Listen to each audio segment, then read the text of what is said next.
안녕하십니까, 한국남자입니다. 오늘 보여드릴 영상은 사실 지난 2월달에 제가 촬영을 한 자동차예요. BMW 540 디젤 엑스드라이브 모델인데요. 이 영상을 찍고 이제 나중에 편집하려고 보니까 녹음도 잘못돼 있고 또 다시 차를 또 섭외해서 찍을 수가 없는 상황이 돼버리는 바람에 영상을 올리지 않고 있다가 그래도 여러분께 보여드리기로 약속한 부분도 있었고 또 안 올리기에는 또 궁금하신 분들도 혹시 계실 것 같아서 주행 영상을 중심으로 좀 보여드리려고 그래도 나름 편집을 해봤습니다. 밖에서 보여드리는 모습은 크게 설명을 많이 해드리지 않을 거예요.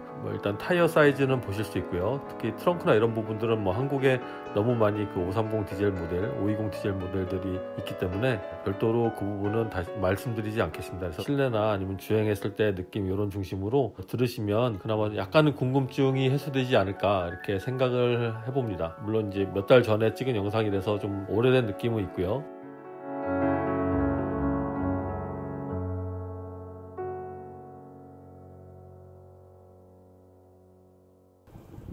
네, 이 차는 245, 35, 20 앞바퀴 경우에는 이렇게 쓰여지고 있고요.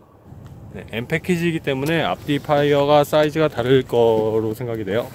네, 뒷바퀴는 275, 30에 20입니다. 이 BMW가 이런 앞뒤 타이어가 다르게 사용되는 거를 M 패키지에 놓고 거의 모든 차에 적용을 하고 있습니다. 엔진룸을 보여드리고 있는데요. 530D를 타시는 분들, 520D를 타시는 분들하고 이 엔진룸하고 어떤 차이가 있을지 보여드리려고 열어봤습니다. 여기 트윈 파워 터보라고 돼 있죠. 계기판은 지금 현재 신형 X5라든가 새로 나오는 BMW 모델, 이번에 나오는 3 시리즈도 마찬가지고요. 풀 디지털 칵핏이 있는 계기판은 아니고 그 바로 전 모델 아날로그 감성이 그래도 조금은 남아있는, 이것도 물론 디지털 계기판이긴 합니다만 이 계기판이 적용되어 있고요. 예를 들어서 스포츠 모드로 놨을 때는 계기판이 이렇게 바뀌게 되죠. 이건 많은 분들이 알고 계시고, 이것도 540D라고 해서 다른 부분은 없습니다. 그리고 지금 현재 5500rpm부터 레드존이 되어 있지만 실질적으로 5000rpm까지만 주행 중에는 사용할 수 있고요. 공회전 시에는 4000rpm까지 밖에 올라가질 않습니다. 그리고 이 차는 디젤이다 보니까 뒤에 머플러 사운드가 스포츠 배기음 그런 음이 그렇게 많이 나질 않아요. 그래서 제가 특별히 촬영은 하지 않았고 일반 가솔린 모델에서 나는 배기음은 나지 않는다고 보시면 될 것 같아요. 540D도 마찬가지입니다. 네, 지금 보고 계신 계기판도 iDrive 6.0이라고 보시면 돼요. 실질적으로 현재 나오는 신형 BMW 차들은 iDrive 7.0이 다 적용돼서 나오고요. 그렇기 때문에 하나 덜 진화된 모델이라고 보시면 되는데, 이 iDrive 6만 해도 전혀 사용하는데 현대 감각이 뒤처지거나 기능이 충분치 않다거나 이런 건 전혀 없습니다. 530D나 520D에도 똑같은 iDrive가 들어가 있는 걸로 알고 있습니다. 저 스크린 자체도 터치 스크린이 다 되고요.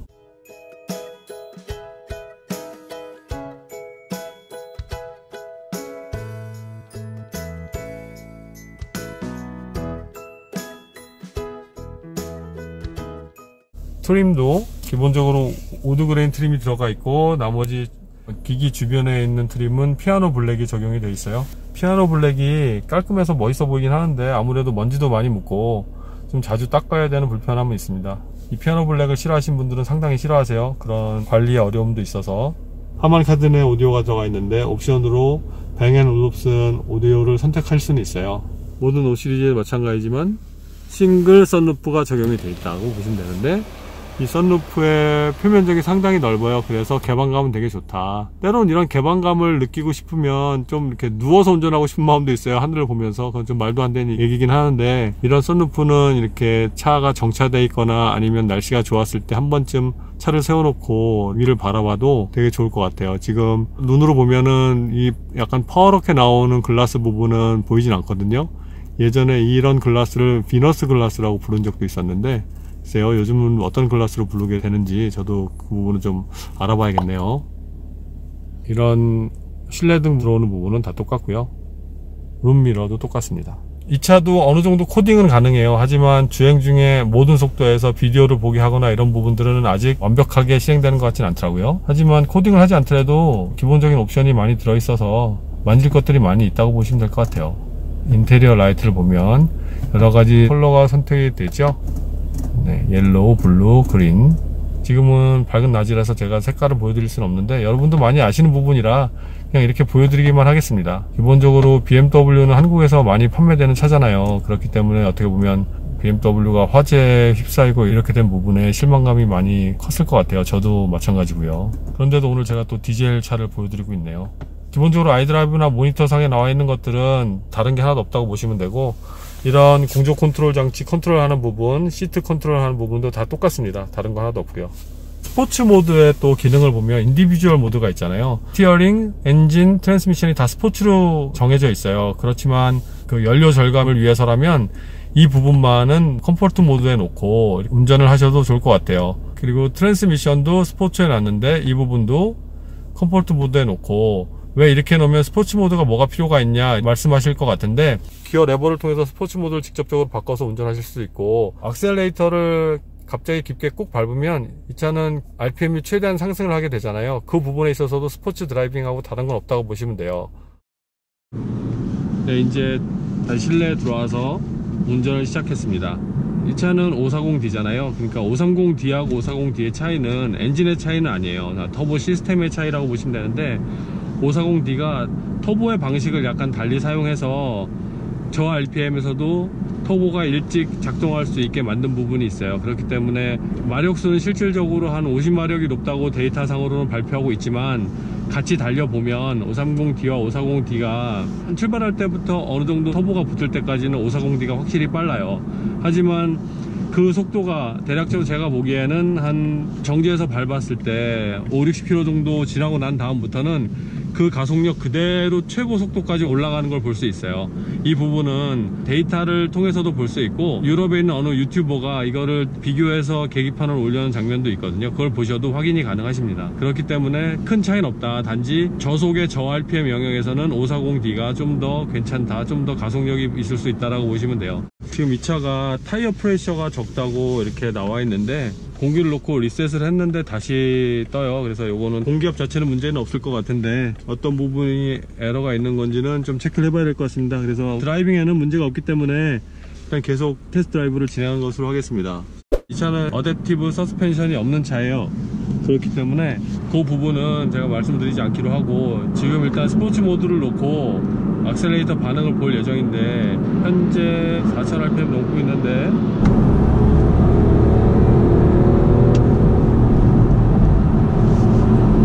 RPM 이상으로 올라가지 않네요. 5000rpm까지 사용을 할 수가 있고, 공회전 시에는 4000rpm 이상으로 악셀을 밟을 수는 없습니다. 그리고 연료 차단이 되는 부분도 가솔린 엔진처럼 연료가 딱딱 끊어지는 건 아니고, 그 적정 RPM이 되면은 더 이상 회전수가 올라가지 않는다라고 보시면 돼요. 지금은 컴포트 모드고요. 1500rpm 정도에서부터 제가 가속을 좀 해보도록 하겠습니다. 확실히 2000rpm이 약간 안 될 때부터 차가 터보가 작동되는 느낌이 몸으로 느껴져요. 약간 딱 탄력이 받는 느낌이 느껴지고, 그 뒤로 그 느낌이 계속 이어질 거라고 생각이 드는데, 근데 530 디젤 같은 경우는 확실히 2000rpm이 넘었을 때 느낌과 좀 전의 느낌, 이렇게 보시면 될 것 같아요. 그래서 2000rpm이 좀 안 됐을 때부터 터보가 작동이 돼서 차가 더 탄력 있게 나간다, 이런 느낌을 받을 수 있어요. 마찬가지로 수동 모드에서 자동 모드로 변환할 때는 이 레버를 수동 모드로 놨을 땐 플러스를 길게 눌러줄 경우 S7, 그러니까 스포츠 모드의 기어로 바뀌게 돼요. 다시 플러스 모드를 누르면 일반 매뉴얼 모드로 바뀌게 되고요. 그 차이점을 보실 수 있습니다. 다시 오토 모드에 놓고 주행을 하도록 하겠습니다. 지금은 일반 도로로 나와서 신호 대기 중인데, 핸들이나 발끝에서 오는 디젤의 떨림은 거의 없어요. 하지만 디젤 엔진을 움직일 때 그 울림 현상은 실내로 살짝 들어옵니다. 이게 소음으로 들어오는 건 아니고 약간 먹먹한 느낌의 공명음 같이 들어오는 느낌을 받을 수 있어요. 이 부분도 530 디젤하고는 약간 다른 부분일 것 같긴 한데, 보통 차들이 하이웨이에서 주행하고 나서 신호 대기를 하고 있으면 나름대로 여러 가지의 쿨링 팬이라든가 쿨링 시스템이 계속 작동하게 돼 있잖아요. 엔진이 많이 열이 받아져 있기 때문에 그 시스템에 의한 약간의 공명음인지 아니면은 엔진음에 의한 공명음인지는 정확히 구분은 안 돼요. 하지만 약간의 공명 증상은 있다. 이거는 일반 시내 주행할 때 신호 대기에서 느끼는 공명음하고는 좀 다릅니다. BMW의 오토 홀드 부분은 차가 완전히 정차했을 때 자동으로 작동이 되잖아요. 무한 반복으로. 그렇기 때문에 실제 막히는 길에서 섰다 갔다를 반복할 때 미세한 차이로 이게 편할 때가 있고 불편할 때가 있을 수 있어요. 이런 부분은 호불호가 갈릴 것 같습니다. 그러니까 저 같은 경우도 이럴 땐 되게 좋은데 이 정도 막히는 길에서는 그냥 내가 원할 때만 작동이 됐으면 좋겠다, 이런 느낌이 들 때가 있거든요. 여러분도 마찬가지라고 생각이 들어요. 이게 대체적으로 한 2500rpm, 3000rpm 정도까지는 마치 가솔린 엔진 같은 느낌이 들어요. 엔진의 음도 마찬가지고 차가 반응하는 느낌도 마찬가지인데, 엄밀히 따지면 가솔린 엔진보다 이 차가 토크감은 훨씬 더 높거든요. 그렇기 때문에 악셀을 밟았을 때 그 악셀에서 오는 응답성은 상당히 빠르죠. 가솔린 엔진보다 훨씬 빠르고 이게 꽉 차 있다는 느낌이 들어요. 그래서 살짝만 악셀을 밟아도 차가 빨리 움직이게 되는 그런 느낌을 받을 수 있습니다. 하지만 그런 느낌 외에는 어떤 진동이라든가 소음은 이게 과연 디젤인가 싶을 정도로 되게 안정화가 많이 돼 있네요. 근데 이제 디젤 엔진이, 이 차는 이제 북미에서 BMW의 마지막 디젤 엔진이라고 보시면 되거든요.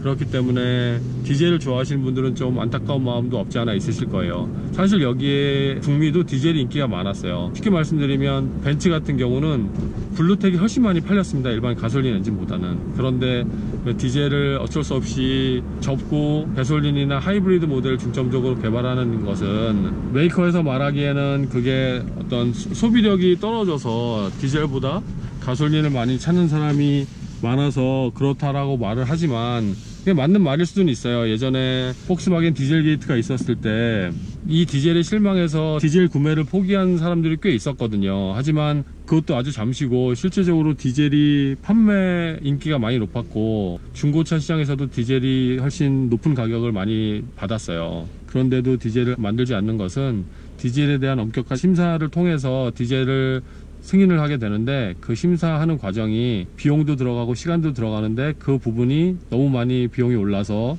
아니면 너무 많이 시간이 걸리기 때문에 메이커에서 포기하는 부분도 있습니다. 그렇기 때문에 어느 게 진실일지는 아는 사람만 알겠죠. 여기는 거의 대부분의 주유소에 공기압을 넣을 수 있는 펌프가 있거든요. 뒷타이어에 혹시 다른 에러가 있는지 타이어 공기압 체크를 한 번 더 하고 그 다음에 제가 주행하는 걸로 하도록 할게요. 자, 핸들링을 말씀을 드리면 두 가지하고 비교를 해드리겠습니다. 일단 기존의 이 전 모델, F 시리즈의 5 시리즈, 문제가 많았던, 지금도 많고 있는 5 시리즈죠. 그 모델과 비교하면 핸들링은 확실히 더 라이트한 느낌은 들어요. 하지만 BMW 특유의 묵직한 느낌은 그대로 가지고 있습니다, 이 540 디젤은요. 그래서 핸들을 하이웨이에 달리거나 일반 시내길을 달려도 가볍게 샥샥 움직이는 느낌은 없어요. 묵직한 느낌은 갖고 있고, 또 이번 새로운 바디의 가솔린 모델에 비해서도 훨씬 이 540D의 핸들링은 더 묵직하다라고 보시면 될 것 같아요. 근데 이 묵직한 게 약간 주차할 때나 이럴 때는 조금 더 가볍게 써도 좋을 법한데, 540 가솔린 모델보다는 좀 더 핸들이 무겁다라는 걸 느낄 수 있습니다. 이 차 같은 경우는 현재 한 5000km 정도 주행한 차예요. 그렇기 때문에 브레이킹이 실질적으로 새 차에서 느껴지는 초기 담력이 강한 부분은 많이 없어졌습니다. 그 대신 브레이크를 밟으면 막 조여서 세우는 느낌이 드는데, 그 느낌은 앞바퀴에 많이 걸려요. 그러니까 약간 쏠리는 느낌이 있을 수 있습니다. 일반 브레이킹을 한다고 쳐도 약간은 주저앉는다기보다는 좀 앞으로 밀리는 듯한 느낌은 있어요. 하지만 이게 브레이크 제동 거리에 미치는 영향은 거의 미미할 거라고 생각이 들고요. 왜냐면 잘 서요. 일단 기본적으로 잘 쓴다고 보시면 돼요. 그렇기 때문에 이런 말씀을 드릴 수 있는 거고, 저는 항상 이 BMW를 탈 때마다 브레이크의 느낌을 좀 더 세밀하게 느껴보려고 노력을 하거든요. 왜냐면 브레이크가 여러모로 다른 독일차에 비해서 좀 약한 면이 없지 않아 있는 것 같은 느낌이 계속 들었거든요. 특히 같은 차를 타고 서킷에 들어가면, 심지어 어떤 차보다는 뭐 한 바퀴 이상 전부터 브레이크가 이미 페이드 현상이 많이 나서 브레이크의 기능을 거의 잃어버린 적도 있긴 있어요. BMW 어떤 차라고 말씀드리긴 좀 그렇긴 한데 지금은 이제 단종된 차고요. 그렇기 때문에 그 뒤로는 제가 약간 트라우마가 생겼는지 BMW를 시승할 때마다 브레이크를 되게 세밀하게 느껴보려고 하는데, 이 5 시리즈는 그 제가 조금 전에 말씀드렸던 초기에 약간의 느낌, 밀리는 듯한 느낌 말고는 나머지는 뭐 성능이 아주 우수하다고 생각이 듭니다. 어느 차 중에 못지않게.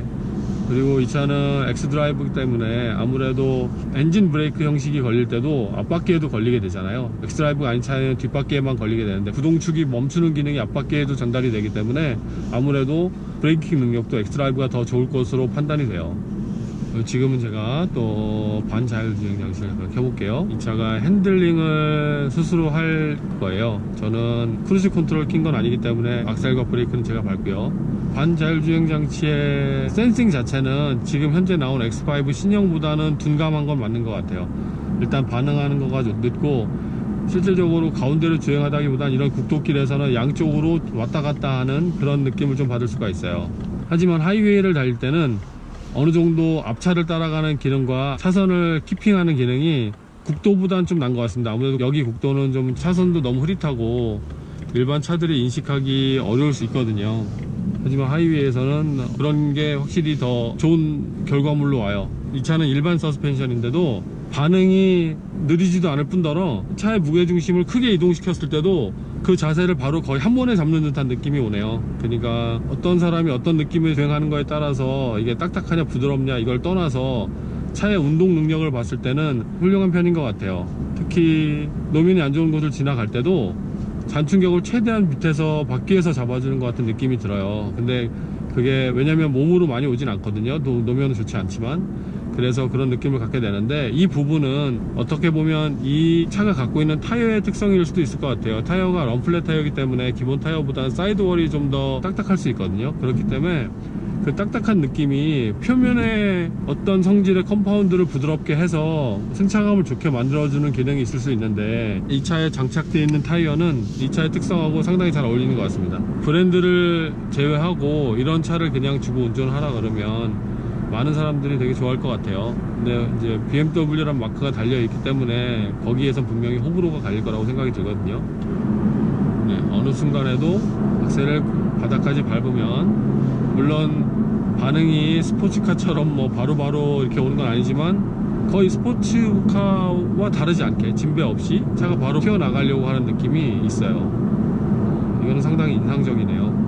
저는 기본적으로 이 터보 엔진에는 이 시동 오토 스탑 기능이 없었으면 좋겠어요. 많은 분들 알고 계시지만 그 터보에 들어가는 터빈의 베어링이 되게 민감한데, 이렇게 자꾸 중간에 운행을 하다가 특히 뭐 RPM을 높게 쓴다든가 터빈을 많이 사용하고 난 다음에 바로 이렇게 시동을 꺼버려서 냉각을 해버리면, 이거는 차의 엔지니어들이 충분히 다 감안을 해서 이런 기능을 넣겠지만 이거 마음적으로는 되게 불안한 느낌이 들거든요. 악셀을 밟아도 차가 안 나갈 것 같은 그런 불길한 예감이 드는 것 같아요. 이거는 제가 좀 올드한 마인드인데 혹시 이런 같은 기분이 드시는 분들이 있으실지 궁금하네요. NA차는 이게 있으면 좋은데 터보차는 좀 없었으면 좋겠다, 이런 느낌이 좀 있습니다. 911 카레라에도 이게 끄지 않으면 이게 이 기능이 있어요. 요즘 나온 카레라예요. 근데 요즘 나온 카레라는 전부 터보 엔진이잖아요. 그것도 찝찝하고 그렇습니다. 대시보드를 만져보고 있는데 상당히 푹신거리고 좋아요. 뭐 예를 들어서 이거를 뭐 터치됐다, 부딪혔다 이런 일이 있으면 안 되겠지만, 그런 일이 발생했을 경우에도 크게 문제 없을 것 같이, 하지만 물론 그 전에 에어백이 막아주겠죠. 그 정도로 소프트한 느낌이 드는데, 이 스티칭 부분은 잘 눈에도 안 들어오고 오히려 좀 많이 떨어져 보입니다. 그러니까 이거를 좋아하시는 분들도 계시겠지만 좀 더 아니면 컬러가 약간 더 진하거나 이랬으면 좀 더 고급스러워 보이지 않았을까, 이런 개인적인 느낌은 가져봐요. 하지만 스티칭은 정말 잘 안 보인다는 거 좀 아쉽긴 해요. 헤드라이너 마찬가지로 이 차도 M 패키지가 들어있는 모델이기 때문에 검정색으로 되어 있습니다. 여기는 M 패키지를 선택하면 무조건 이 검정색 헤드라인을 가질 수밖에 없는, 단점 아닌 단점, 장점 아닌 장점이 될 수 있겠죠. 예, 이렇게 되어 있고요. 기본적으로 서스펜션이 BMW는 물렁한 건 없잖아요. 그러니까 그 기본적인 서스펜션은 이 차도 갖고 있어요. 아무래도 휠 베이스가 길다 보니까 어떤 범프나 아니면 차의 쏠림에 있어서 이 네 바퀴에 들어가는 게 일정하게 들어간 느낌은 없습니다. 그러니까 때로는 오른쪽 앞바퀴에 무게가 많이 실려서 차가 약간 기우뚱한 느낌도 있고, 근데 어느 때는 뒤쪽에서 뭔지 이렇게 눌려지는 느낌이 느낄 때도 있거든요. 그러니까 이런 부분은 되게 미세한 부분인데 좋아하시는 분들은 좋아하시겠지만 그 안락하고 약간 편안한 승차감을 원하시는 분들은 별로 안 좋아하실 것 같아요. 이게 각 바퀴에 걸리는 느낌이 서로 그 타이밍은 달라도 이게 전혀 소프트하지 않거든요. 그렇기 때문에 이 차는 뭐 왜 이렇게 통통 튀고 이상해, 이런 분들도 분명히 계실 겁니다. 근데 이런 분들은 주로 BMW를 좋아하지 않으시는 분들이죠. 확실히 디젤이라는 느낌이 들 때는 출발할 때 그 약간 토크를 높게 했을 때는 디젤이라는 느낌이 납니다. 그리고 나서 어느 정도 이제 일정한 주행을 할 때는 뭐 디젤 엔진이다라는 느낌 전혀 없기 때문에 디젤 엔진이라서 싫으신 분들이나 부담 있으신 분들은 걱정 안 하셔도 될 것 같아요. 근데 그 이외의 부분이 좀 더 좋아야겠죠. 그게 빨리 좋아지고 해결이 잘 됐으면 좋겠는데 그런 바람을 좀 담아 봅니다. 자, 지금까지 BMW 540D 모델을 보셨습니다. 이 차를 촬영하면서 특별히 말씀을 많이 드리진 않았어요. 기본적으로 520, 530D가 많이 한국에는 판매가 되어 있고 그 부분을 아시는 분들이 많으시리라 생각이 들어서 일단 540D하고 530D하고 외모적이나 아니면 내부적으로 어떤 다름이 있고 주행 감각이 어떻게 다르고 이런 것들이 혹시는 궁금하실 분들이 있으실 것 같아서 한번 영상을 담아봤습니다. 궁금한 점 있으시면 언제든지 글로 남겨주시기 바라겠습니다. 제가 최대한 빨리 정확한 답변을 드리도록 하겠습니다. 오늘도 고맙습니다.